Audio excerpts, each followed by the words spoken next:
Right, so here we are. Well, it's not we, it's me.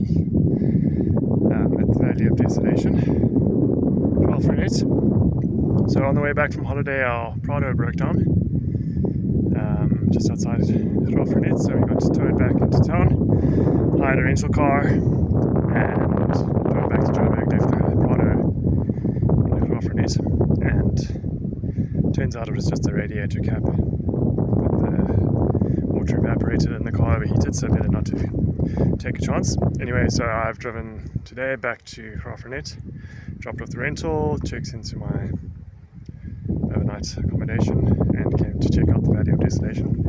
So this is the first stop. I think it's called the Toposcope or something. I'm still getting to the top, but this view and the drop-off behind me is just quite spectacular and scary. But there are these hidden gems all over South Africa, and worth just taking things slowly. And look at that. Stopping to smell the roses, so to speak. There's that dam. I think it's called like Pioneer Dam, something like that. But I imagine it gives life to Graaff-Reinet. I'll check in just now.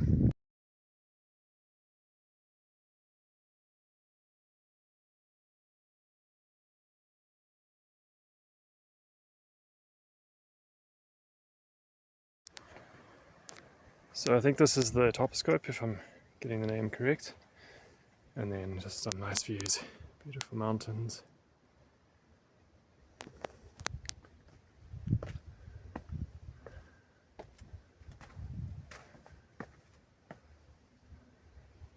Down there. And I must say, when you drive past these, you're like, is it a hill or a mountain? But when you're up here, looking down, it seems more clear to me that it's more mountain than hill. There's probably the inn, I don't know if it's 9 or 10, heads towards George out of town. Not sure if you can see that. It's expected windy. Not like that. Actually, sure it's walking through the exploring as we go.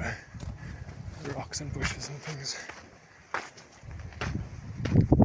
So, just gonna have a wander down there. Let's see if there's anything interesting.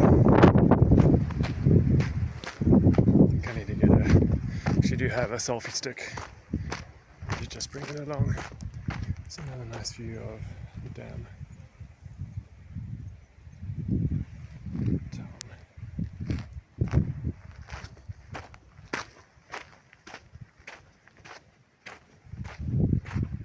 So when we broke down, so firstly the people of Graaff-Reinet were so incredibly helpful. Everyone we met or interacted with went out of their way to help us, accommodate us, literally find us accommodation, because it was peak season. Everything was booked except for one room which we got, and car rental people opened the store for us on Saturday morning when they were actually closed. The Toyota service manager, Marius, gave us a courtesy vehicle on Friday night. Anyway, so we didn't spend any time here. We broke down on Friday afternoon and left Saturday morning. So it's so sad that the family didn't get to see this. So I'm going to switch to front facing. It's kind of similar to the other one. Just windy.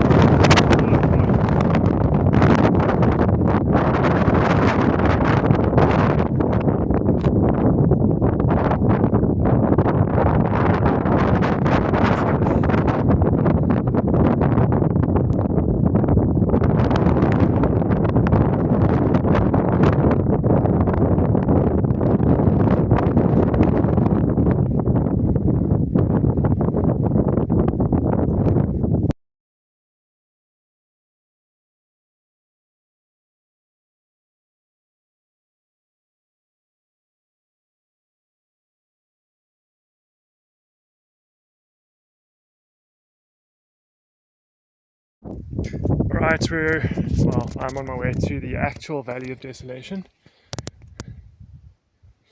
And Sandparks. So firstly, I have a wild card, so entry was free, which is just incredible. The second thing is that everything is well signposted. They have little suggestions how to appreciate the surroundings. I'm not sure where to go. Let's just pick one. This way.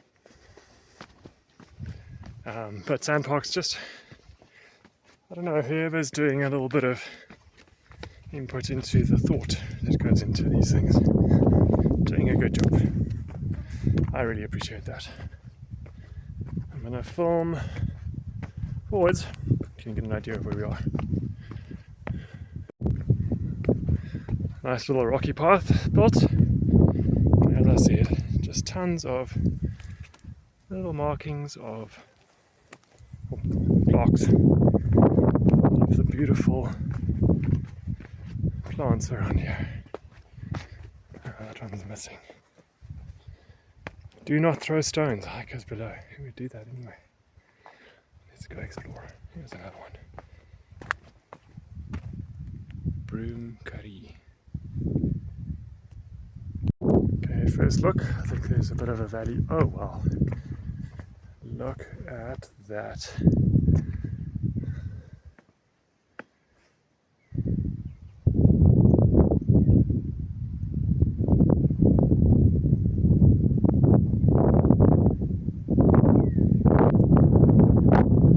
Where's Eddie Bath when you need him? Some magic. Yeah, that guy lives rent-free now in my head.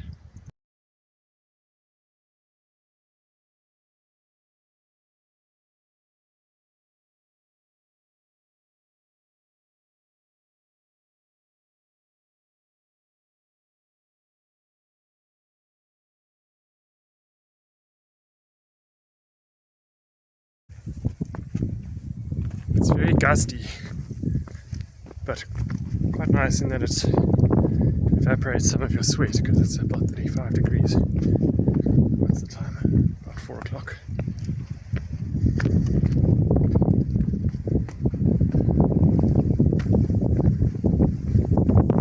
The gusts are a bit scary when you're close to the edge. There's another little spot.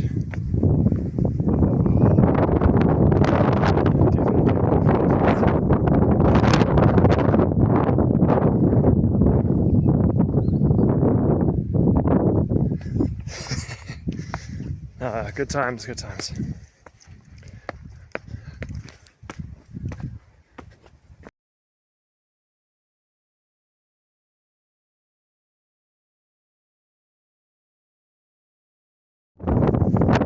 Definitely have a lot of lights. Look at that. Oh god. So scary, but the view, oh my god. Just amazing. So, following that little lizard trail sign took me to, I think, what are the main viewing points, and then that path kind of splits at some stage, and you can go back to the parking, or this route, which is a 1.5k walking trail, which also ends back at the parking. So say it takes about 45 minutes. I'm going to try it out. I've got nothing else to do, so I might as well explore.